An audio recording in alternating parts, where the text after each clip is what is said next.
अब यदि warm infestation के बारे में हम बात करते हैं और इसके कॉज के बारे में बात करते हैं, तो जैसे आप स्लाइड में देख पा रहे होंगे, स्लाइड में आपको दिख रहा होगा कि इसके कॉजेज़ क्या क्या हैं। तो जैसे कि स्लाइड में दिख रहा है, यदि जैसे जनरली बच्चे करते हैं कि एक दूसरे का हैंकी यूज़ करते हैं और वो अनहाइजीनिक हैंकी दूसरे यूज़ करते हैं, दूसरे बच्चों को यूज़ करवाते हैं।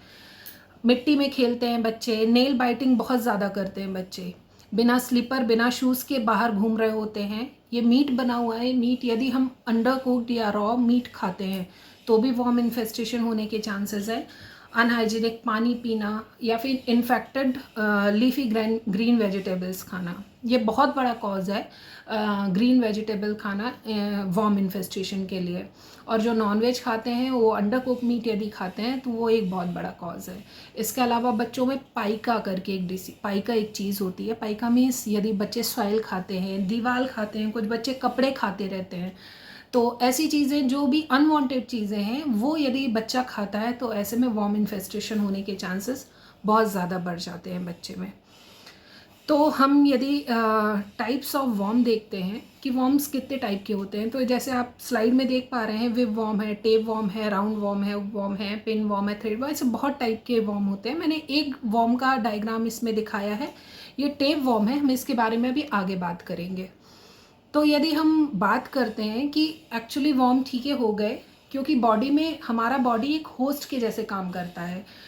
कितने ही बैक्टीरिया, वायरस और पैरासाइट हमारी बॉडी में पूरी लाइफ लॉन्ग रहते हैं और हम एज अ होस्ट उनके लिए काम करते हैं। प्रॉब्लम तब होती है जब वो हमें हार्म पहुंचाते हैं। तो यदि बच्चों में वॉर्म्स हैं तो उनमें क्या क्या साइन सिम्टम होता है, जैसे कि ये स्लाइड्स में दिख रहा है।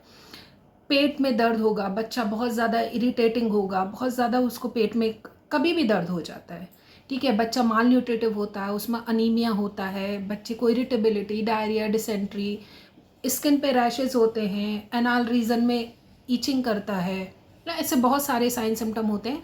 अब मेन है इसके साइन सिम्टम, जिससे आप पहचान सके कि क्या आपके बच्चे के पेट में कीड़े हैं। तो हम इसके साइन सिम्टम के बारे में बात कर लेते हैं थोड़ी डिटेल में। जैसे मैंने आपको इससे पहले वॉर्म्स के टाइप बताया, उसमें से एक राउंड वॉर्म होता है।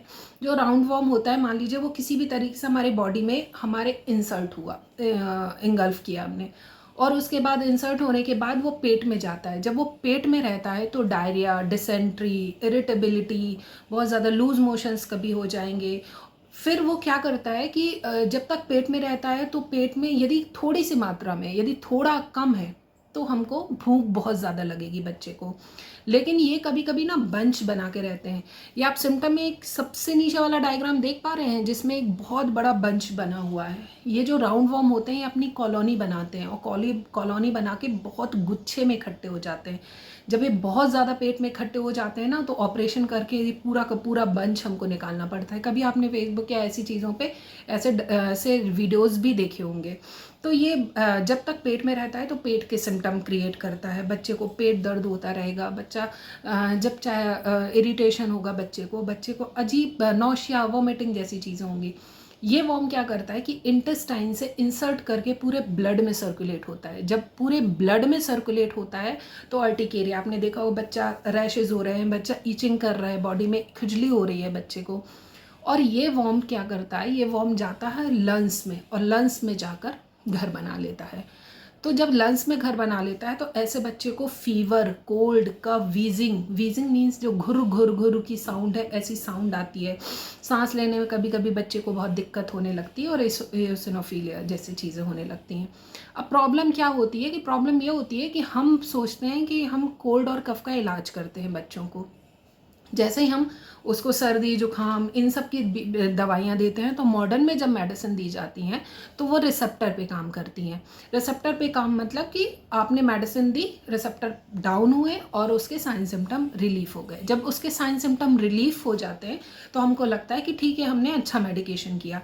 लेकिन आपने रूट कॉज ख़त्म नहीं किया है। जो थे वॉर्म, जो थे कृमि, आपने उनको नहीं मारा है, तो थोड़े दिनों बाद वो फिर से सिम्टम क्रिएट होने लगते हैं। तो हमको लगता है हमारे बच्चे को तो बार बार सर्दी जुकाम हो जाता है, क्योंकि ये इम्यूनोसप्रेसर भी होते हैं, इम्यूनिटी घटाते जाते हैं। तो ये इम्यूनोसप्रेसर होते हैं, इसलिए हमारे बच्चे को बार बार सर्दी जुकाम होती है। अब आप खुद सोचिए कि आपको ट्रीटमेंट किस चीज़ का करना चाहिए। क्या आपको ट्रीटमेंट वॉर्म का करना चाहिए कि सिम्टम का करना चाहिए, तो हमारे साथ ये गड़बड़ हो जाती है। एक और वॉर्म की जैसे हम बात कर लेते हैं, पिन वॉर्म। बड़ा सिंपल सा वॉर्म है, बहुत सारे बच्चों को, और इनफैक्ट आपको भी आपके बचपन में ये चीज़ हुई होगी। क्या ये वॉर्म क्या होता है? छोटे छोटे से वॉर्म होते हैं, जैसे कि आप ये लेफ्ट साइड पे सबसे नीचे वाला डायग्राम देख पा रहे होगे। छोटे छोटे से वॉर्म होते हैं, पेट में रहते हैं, इंटेस्टाइन में। उसके बाद रात में ये जाते हैं एनाल रीजन, मतलब कि जहाँ से हम पॉटी करते हैं, वहाँ पे बच्चों के जाने के बाद वहाँ पे ये वॉर्म छोटे छोटे से एग रिलीज़ करते हैं। ये एग रिलीज़ करते हैं तो वहाँ पे बच्चे को इरिटेशन, ईचिंग ऐसे होने लगती है। तो रात में जनरली बच्चे एनाल रीजन में खुजली करते हुए मिलते हैं। वही गंदे नेल्स को मुंह में डाल लेते हैं, तो वो रोटेशन चलता रहता है। तो ये वॉर्म से एक सबसे बड़ी समस्या होती है वेट वेटिंग की। ऐसे बहुत सारे बच्चे देखे होंगे आपने जो 8, 9, 10 साल के भी हो गए हैं, लेकिन वो बेड वेटिंग करते हैं, बेड पे बाथरूम रात में कर देते हैं। तो हम ट्रीटमेंट करते रहते हैं बेड वेटिंग का, कि बच्चा रात में बाथरूम कर देता है, इतना बड़ा हो गया है। लेकिन एक्चुअल कॉज क्या होता है? उसके ब्रेन का ट्रीटमेंट शुरू कर देते हैं, लेकिन एक्चुअल कॉज होता है कृमि। तो ये बहुत इंपॉर्टेंट एक जानने की चीज़ है। एक वॉर्म और होता है, जैसे हुक वॉर्म की बात करते हैं।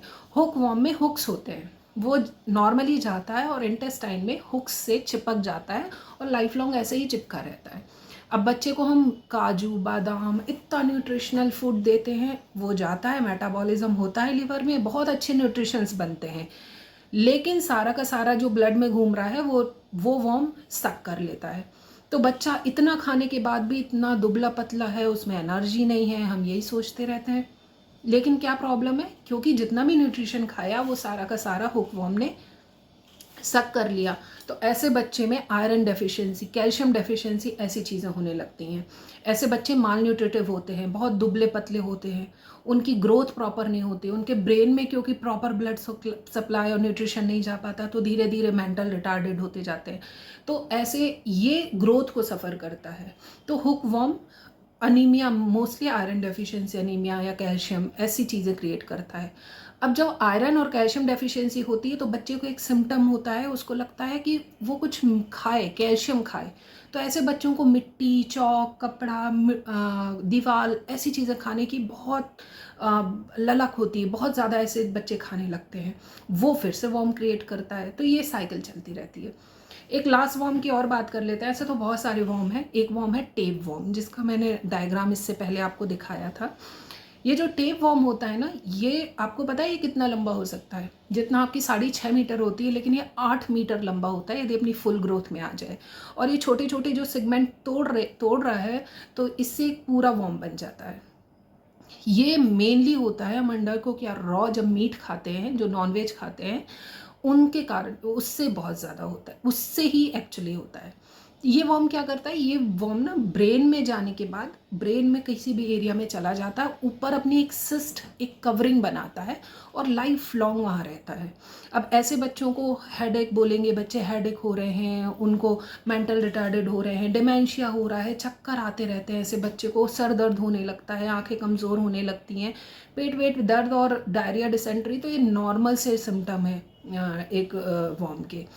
ये वॉर्म जब बहुत ज़्यादा प्रॉब्लम या कोई नर्व दबा देता है या कुछ प्रॉब्लम क्रिएट करता है, तो बच्चे को सीजर या फिट्स आने लगते हैं और बच्चों को पैरालिसिस तक हो सकता है। और ये सिर्फ बच्चों में नहीं होता, ये बड़ों में भी ये वॉर्म होता है, क्योंकि हम भी मीट खाते हैं या अंडा कुक मीट खाने इसके कारण।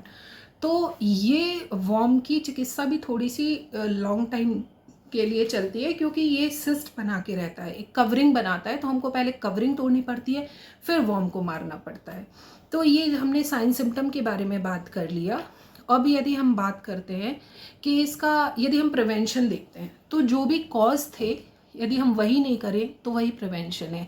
जैसे कि आप साइड में देख पा रहे हैं, प्रॉपर बच्चे का नेल कटिंग करके रखिए, उसको शूज़ पहना के या स्लीपर पहना के बाहर भेजिए, क्योंकि सॉइल से पैरों में वॉर्म इंसर्ट कर जाते हैं। और इसके अलावा पूरा प्रॉपर क्लीन रखिए सारी चीज़ें, उसको डेली नहाने की आदत और अच्छे से हाथ धोने की आदत। जो बच्चे होते हैं ना, हाथ पानी से धोया या 1 सेकंड में धोया और ख़त्म। लेकिन हाथ धोने के भी तरीके होते हैं, क्योंकि हाथ कम से कम 1 से 2 मिनट यदि साबुन रब नहीं करते हैं, तो ये जो हाथ के पोर्स होते हैं ना, जो लाइंस के अंदर वो लाइंस है, उसमें भी वॉर्म अंदर रह सकता है और इंसर्ट कर जाता है। सबसे मेन है कि आप अपनी सब्जियां और जितने भी फ्रूट्स हैं उसको प्रॉपर धो के खाइए। अपनी मेड को बोलिए कि जो ग्रीन लीफी वेजिटेबल्स हैं, आपने देखा होगा उसमें छोटे छोटे से ऐसे वाइट वाइट लाइंस देखी होंगी आपने कभी, तो जो ग्रीन लीफी वेजिटेबल्स हैं उसको प्रॉपर गर्म पानी से बॉईल करवा के ही बनाइए। क्योंकि जैसे पत्ता गोभी है या जो ग्रीन जो पालक है या जो ग्रीन लीफी वेजिटेबल्स हैं, इनमें सबसे ज़्यादा वॉर्म्स के हमारे सर्कुलेट होने की संभावनाएं होती हैं। इसके अलावा अच्छा उबला हुआ पानी पीजिए, साफ़ पानी पीजिए, प्रॉपर डिसइंफेक्टेंट होके रहिए और डिसइंफेक्शन करिए। उसके बाद पाइका जैसे कि बच्चे को मिट्टी वगैरह खाने से रोकिए। ऐसे बहुत सारे प्रिवेंशन की बात हम कर सकते हैं। जो भी कॉज है, कॉज को रोक देना ही प्रिवेंशन है। यदि हम डायग्नोसिस की बात करते हैं तो डायग्नोसिस एक्चुअली बहुत ज़्यादा डायग्नोसिस नहीं कराई जाती, क्योंकि जब डॉक्टर के पास आप जाते हो तो साइन सिम्टम देख के ही पता लगा लेते हैं कि इसमें वॉर्म्स हो सकते हैं और उसका ट्रीटमेंट करते हैं। फिर भी यदि डायग्नोसिस पे जाना चाहते हैं तो स्टूल टेस्ट करा सकते हैं, कौन सा कृमि है पता चल जाएगा। इसके अलावा आप स्टूल टेस्ट नहीं कराना चाहते हैं तो ब्लड टेस्ट करा सकते हैं, स्वाब टेस्ट करा सकते हैं। ब्लड टेस्ट में इसिनोफिलिया वगैरह, जो इसिनोफिल्स काउंट बड़े होते हैं। स्वाब टेस्ट होता है जिसमें एक कॉटन लेते हैं, एनाल रीजन में हल्का सा रब करके माइक्रोस्कोप में देख लेते हैं। यदि टेप वॉर्म है और ब्रेन के रिलेटेड साइन सिम्टम है तो फिर CT MRI कराना पड़ता है, EEG कराना पड़ता है, जिससे हमें समझ में आता है कि ब्रेन में ही वॉर्म जाके घर कर गया है। अब यदि डायग्नोसिस की बात करने के बाद हम यदि ट्रीटमेंट प्रोटोकॉल पे आते हैं, जो सबसे इम्पॉर्टेंट है, जैसे कि आप स्लाइड में देख पा रहे हो, मैंने बहुत सारे जड़ी बूटी के डायग्राम दिए हुए हैं, जैसे कम्पिल्लक है, पलाश है, नीम है, निर्गुंडी है। ऐसे कम से कम 10 से 15 मेडिसिन होते हैं और हर एक मेडिसिन में अलग अलग एल्केलॉइड होता है। वो अलग अलग एल्केलॉइड अलग अलग वॉर्म्स पे को ख़त्म करने की क्षमता रखता है। इसके अलावा जैसे कुछ कृमि कुठार, ऐसे विडंगा रिष्ट है, पारिभद्रवले है, ऐसे बहुत सारे प्रोप्राइटरी मेडिसिन भी आते हैं जो कि कृमि पे काम करते हैं।